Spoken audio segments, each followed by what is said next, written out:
دې وخت کې په دې وطن کې انصاف هم نشته. دا راو انور دی، نقیب الله مسیح یې قتل کړ. زموږ پښتون وروڼو ډېر ښایسته ځوان 450 افرادو قاتل زه سند های کورټ وایي چې 450 فیک انکاؤنټرز جعلي پولیس مقابله کې 450 کسان وژلي. هغه سپریم کورټ ته راغی او په هغه ځای کې د خپل موټر نه کوز شو، په کوم ځای کې چې وزیر اعظم ته هم د موټر نه د کوزېدو اجازت نشته.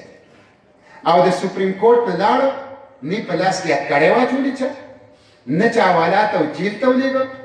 سپریم کورټ نه په آزاد لاس سره خپل کور ته لاړو، په خپل کور کې اوسي.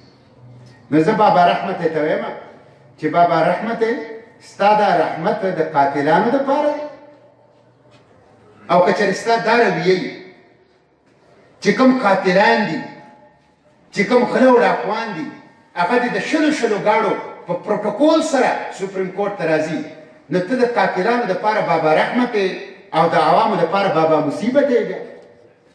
دا خو د ظلم نظام دی. دا خو په کار د قوم خو دا لیدل غوښتل چې د راو انور په لاس کې دې انکړۍ او په خپو کې دې زنځیرې او هغه دې پر مخې د اډیاله جیل ته ولېږلی شي.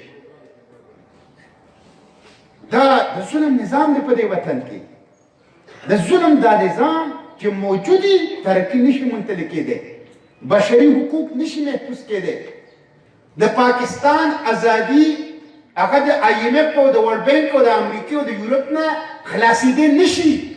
د امن نظام، د انصاف نظام، دا د اسلام نظام دی او د اسلام نظام به انشاءالله دا به هم په دې وطن کې راولو.